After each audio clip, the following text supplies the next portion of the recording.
Assalamualaikum warahmatullahi wabarakatuh. Pemirsa Bun Sarem ikhwanul kiram rahimakumullah.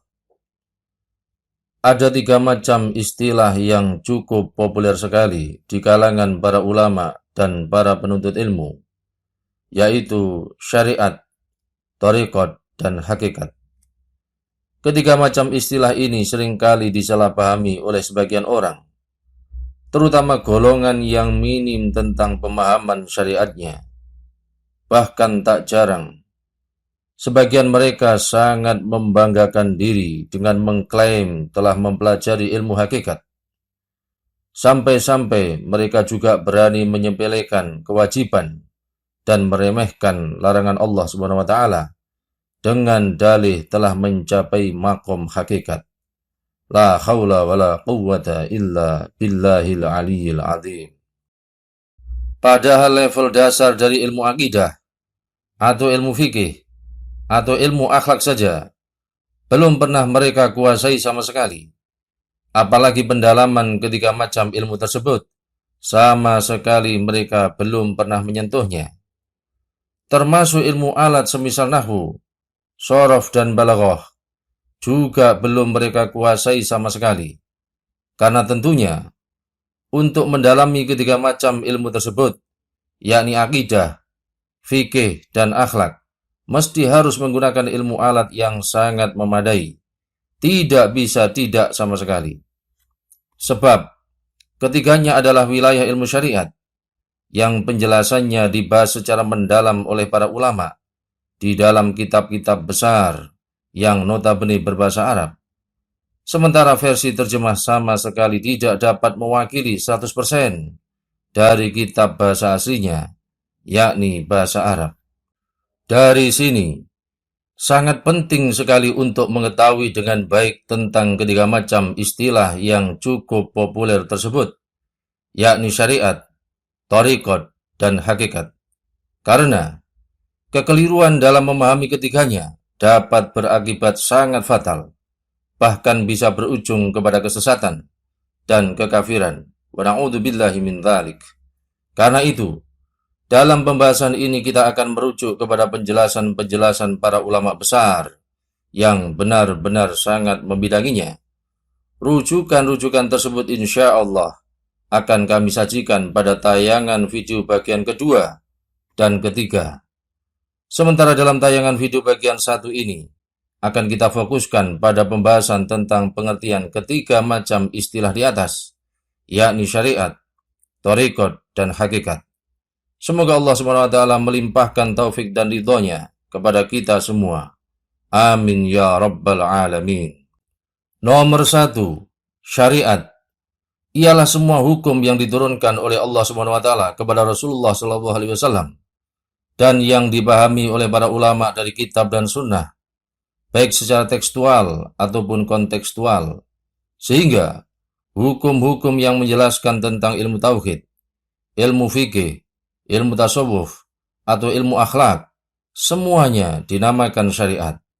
Karena itu, jika ada yang beranggapan bahwa syariat hanyalah sebatas wilayah fikih, sementara wilayah tasawuf berada di atas syariat, maka anggapan semacam ini sangatlah tidak benar sama sekali.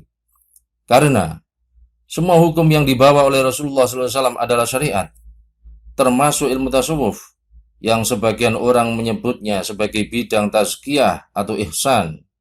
Sehingga barang siapa yang meremehkan ilmu syariat, sama halnya dia telah meremehkan hukum yang dibawa oleh Rasulullah SAW. Tentu akibatnya sangatlah fatal sekali, yakni akan berujung kepada kekafiran. Wa na'udzubillah min dzalik. Nomor 2, thariqat ialah mengamalkan serta mentaati syariat tersebut, meliputi hukum-hukum yang terkandung di dalam ilmu tauhid, ilmu fikih, dan ilmu tasawuf. Maka thariqat berarti menjalankan perintah-perintah Allah SWT semampu mungkin, serta menjauhi larangan-larangannya, baik bersifat zahir ataupun batin.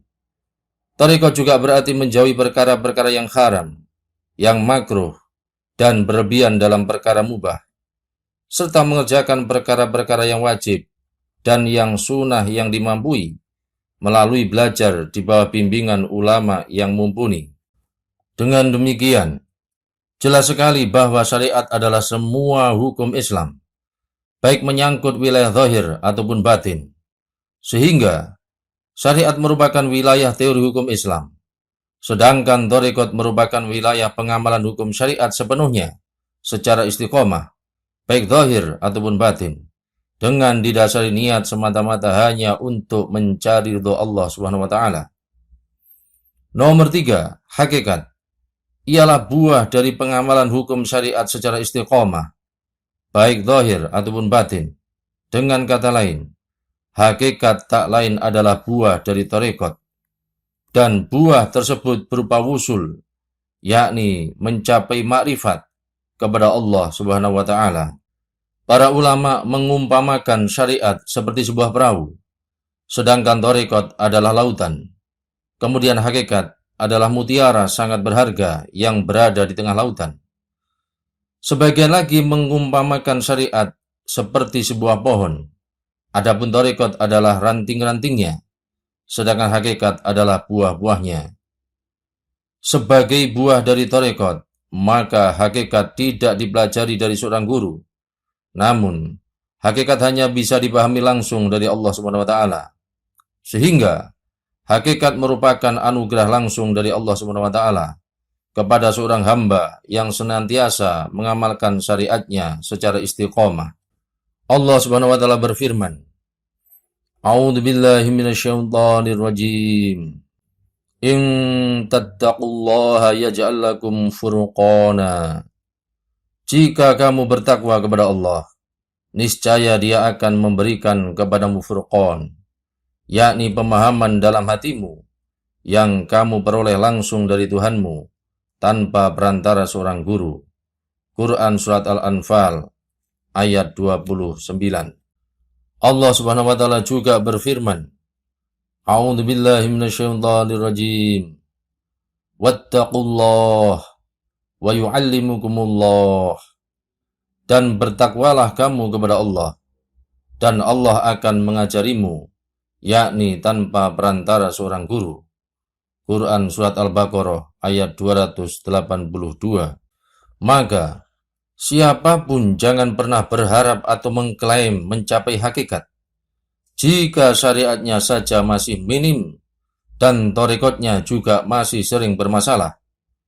Siapapun jangan pernah mengaku telah memiliki buah hasil tanamannya, jika dia sendiri belum memiliki pohonnya, apalagi rantingnya.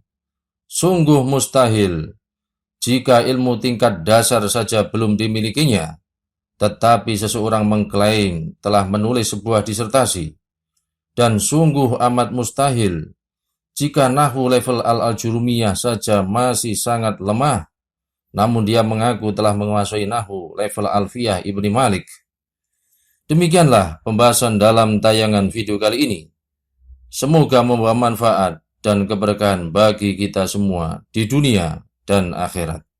Rabbana taqabbal minna innaka antas sami'ul alim.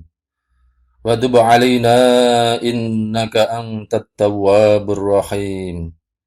Allahumma inna nas'aluka ilman nafi'ah wa rizqan thayyiban wasi'ah wa 'amalan mutaqabbala wa shifaa'an min kulli da'.